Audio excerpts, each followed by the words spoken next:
Dahil nga sa pagkatalong muli ng Golden State Warriors sa kanilang laro laban sa Atlanta Hawks, padami na ng padami ang mga fans at analysts nang nakukumbinsi na hindi sapat ang kasalukuyang lineup para magkampiyon.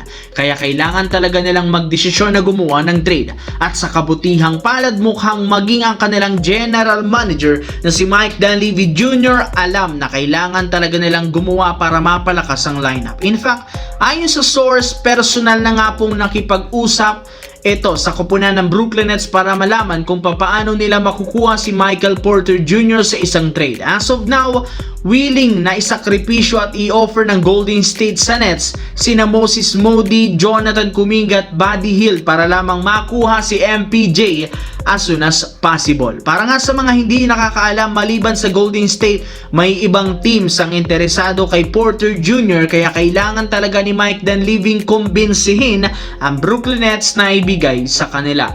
Samantala, ibinulgar ng Lakers na hindi nga daw available pa sa trade ang isa sa mga target nila na si Herb Jones matapos itong gawing untouchable ng New Orleans Pelicans. Kaya no choice si Rob Pelinka kundi maghanap muli ng bagong 3-and-D player na available sa market. At isa sa mga malalarong nasa listahan nila si Keyon Ellis na kasalukuyang ipinang-offer na ng Sacramento Kings. Kaya pagkakataon na nga ito ng Lakers upang makuha sa trade market gamit ang second-year player na si Dalton Knecht. Balak ngang i-offer ng Lakers si Knecht bilang kapalit ni Ellis. Magagamit naman nga ng Kings si Knecht sa pag-rebuild ng lineup. Pero ayon sa ilang mga analyst, kailangan ng Lakers magdagdag ng future second round pick kung gusto nilang matuloy ang ganitong trade. Gusto nga ng Sacramento makakuha ng mga future round pick at isang draft pick bago nila i-trade si Ellis sa Lakers, so di kayo sa ibang kupunan na interesado sa kanilang manlalaro.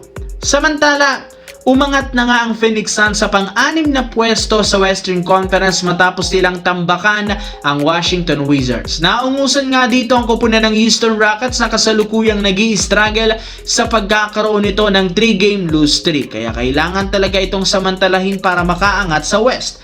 Well, para nga sa inyong kalaman, ng Suns ang may tuturing ngayon bilang pinakamainit na team sa NBA sa pagkapanalo nila ng 8 beses sa last 10 games. At isa sa mga dahilan ang pag-improve ng lineup at ng game plan. Hindi kagaya last year, mas maganda ang execution ng bola ngayon sa opensa, plus hindi rin naman sila masyadong nagdedepende kay Devin Booker sa pag-step up ng ibang mga malalaro.